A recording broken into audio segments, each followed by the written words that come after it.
Hey fellow babies, welcome back to the Pachter Factor on SIFTD.net. If you are watching us on Patreon, thank you so much for your patronage.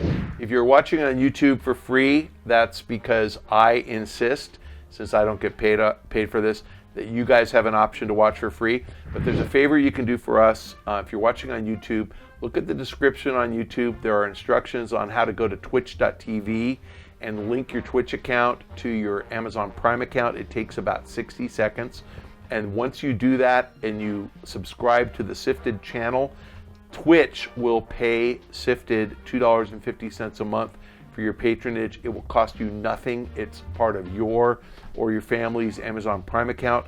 It is free for you to do, and you can help support us by doing that. From Patreon, from Stefan Swanlund. The recent release of Mario Tennis Aces for Switch, I haven't played it yet, has many people complaining that it's a fully priced game. This has led to rants about how Nintendo never lowers the prices of its games. If it followed the typical industry standard of lowering game prices over time, would the increase in sales volume offset the price drops? Would a happy medium approach make more sense, like lowering prices for smaller games, but not for big franchises like Zelda? Look, getting into game pricing, Nintendo is a smart company. They've been making games for 33 years, as far as I know. Actually longer, back to the coin-op days, for 45 years. They know what they're doing.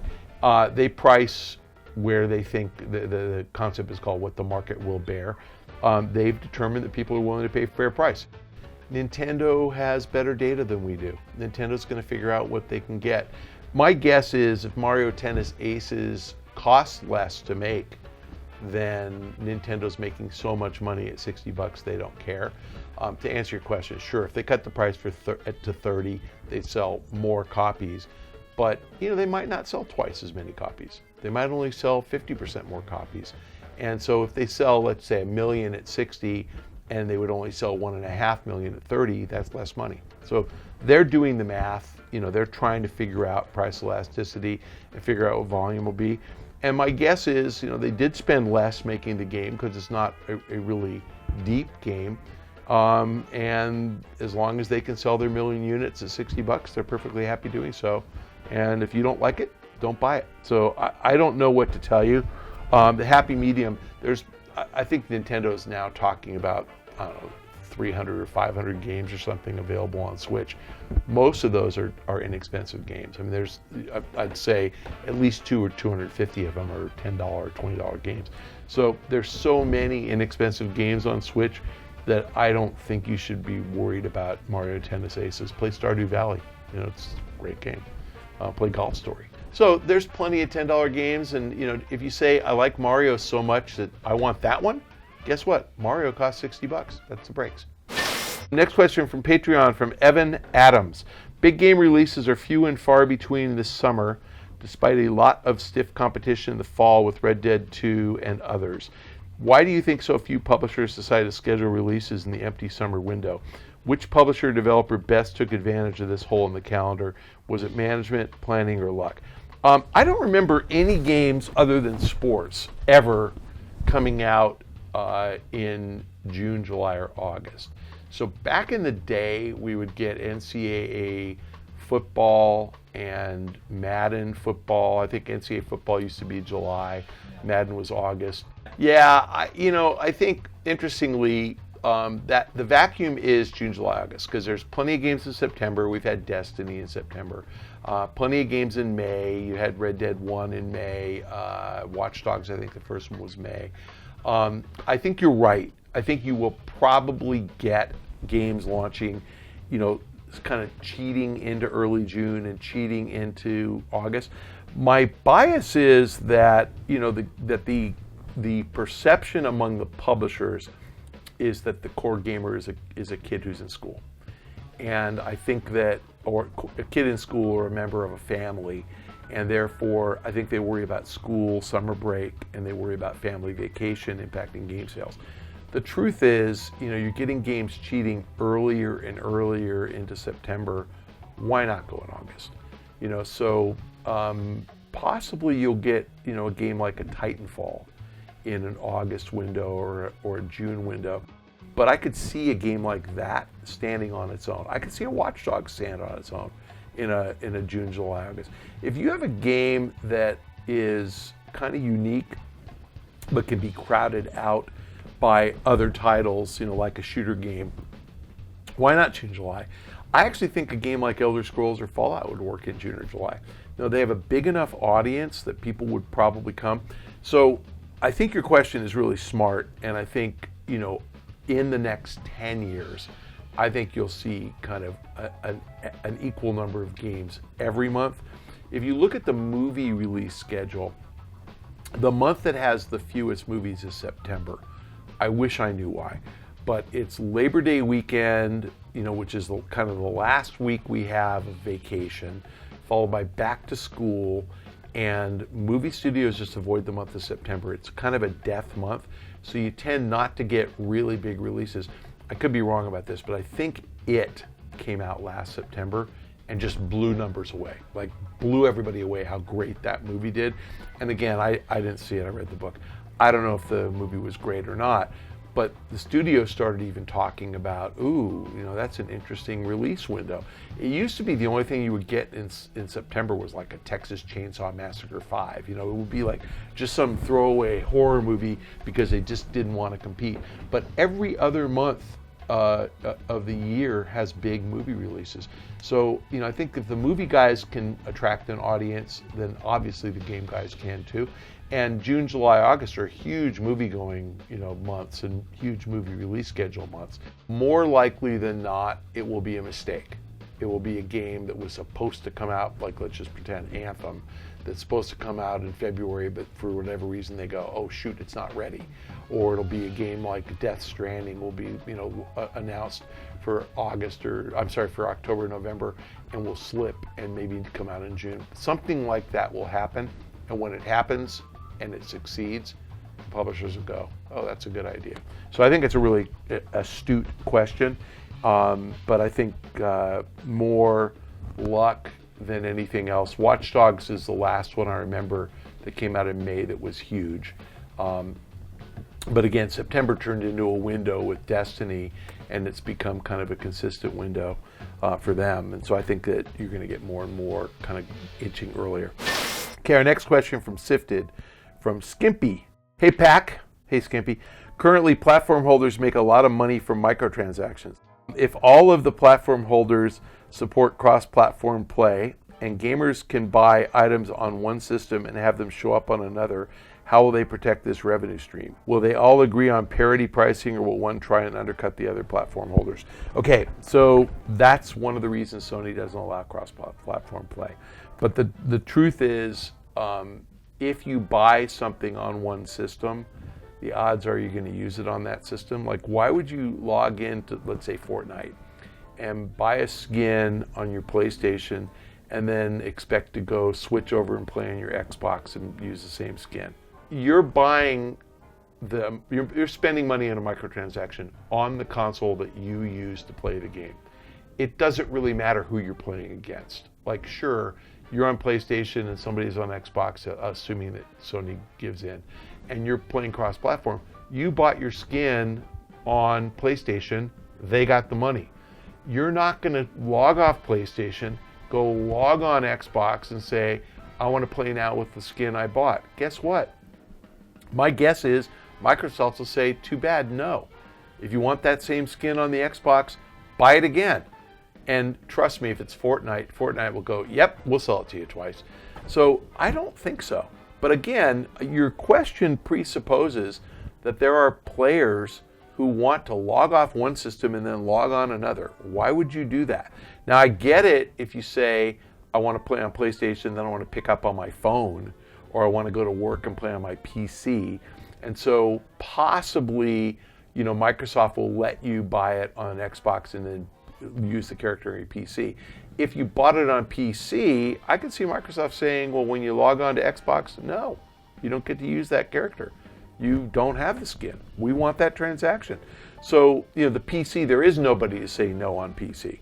So I think that the notion across platform is, if you're going to play on a console at home and on a PC at work, or your phone on the bus or whatever, that the phone maker may or may not block it. I doubt that they give a shit.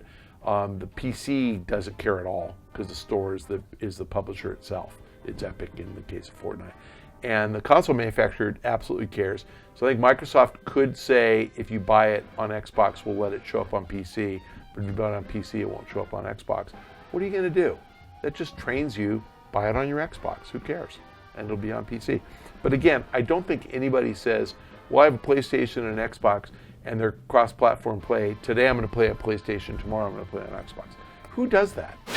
Our last question this week from Patreon, from Delta Prime. Hey, Pac, with publishers moving towards subscription models like EA Access, Xbox Game Pass, and PlayStation Now, how many of these subscription services do you believe the market can bear? Do you think there will eventually come a day when you can no longer purchase games outright and instead have to subscribe to a service to play them? The market can support one, and so they're all going to fail.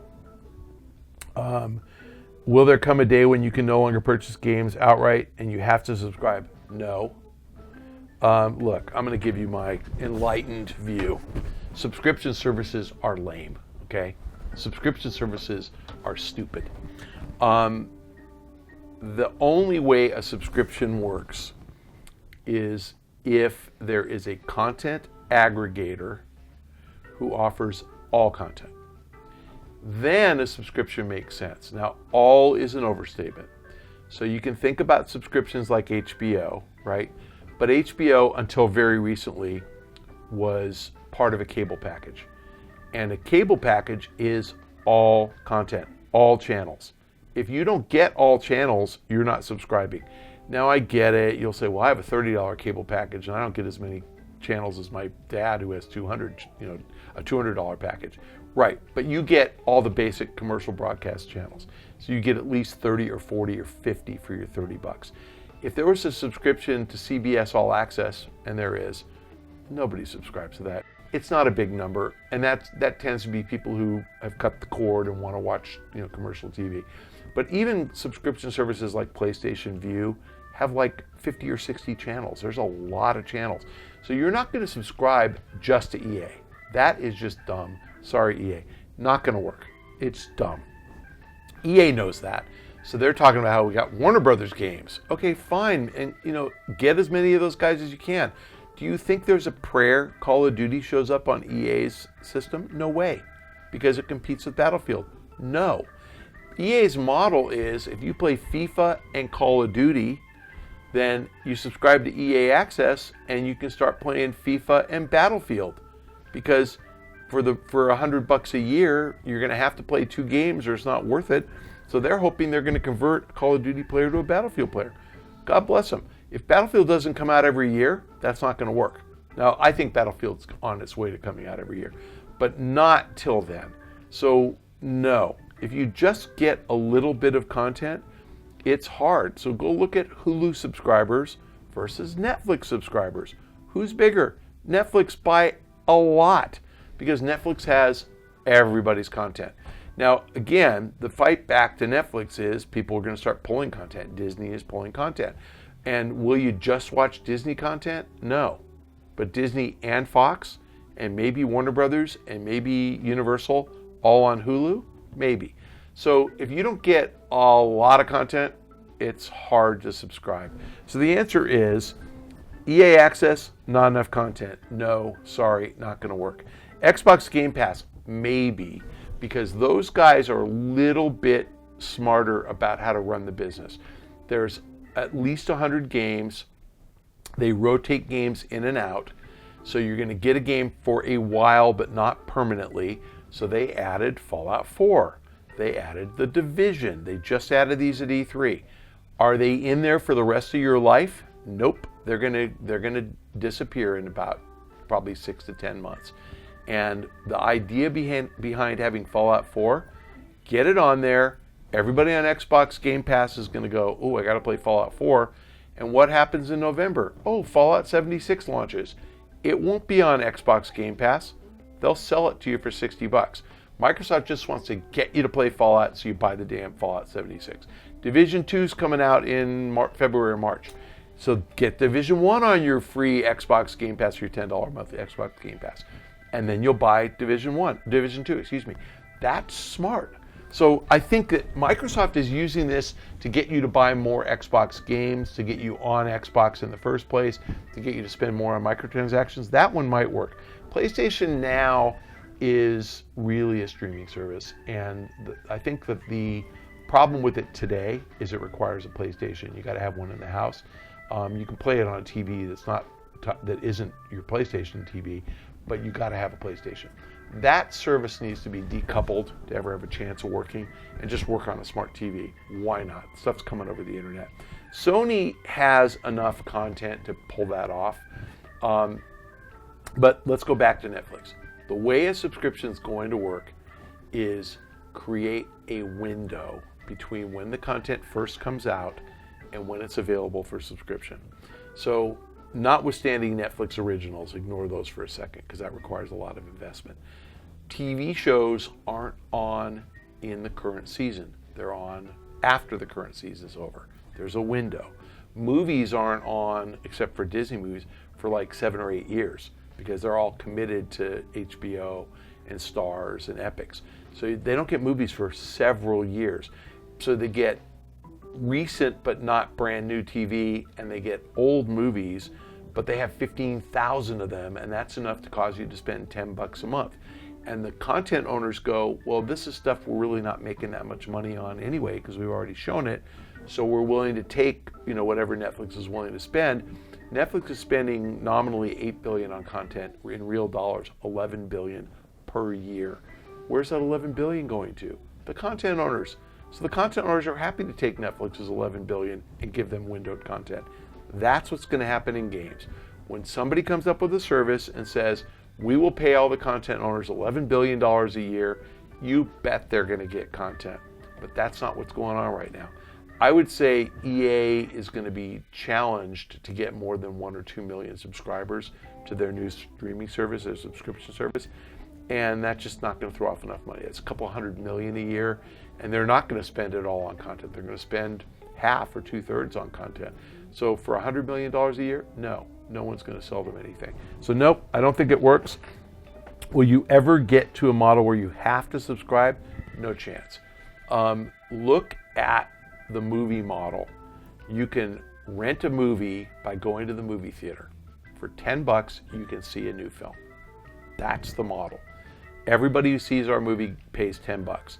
Later on, 6 months later, everybody who watches our movie pays $6. That's the pay-per-view rate. 6 months later, $2, or part of an HBO subscription. And 5 years later, 10 years later, it's free on TV, and we'll take the 20 cents we get in advertising revenue from showing the movie.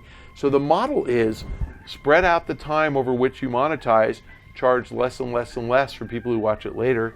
That's what's going to happen with games. $60 if you want to play a game brand new.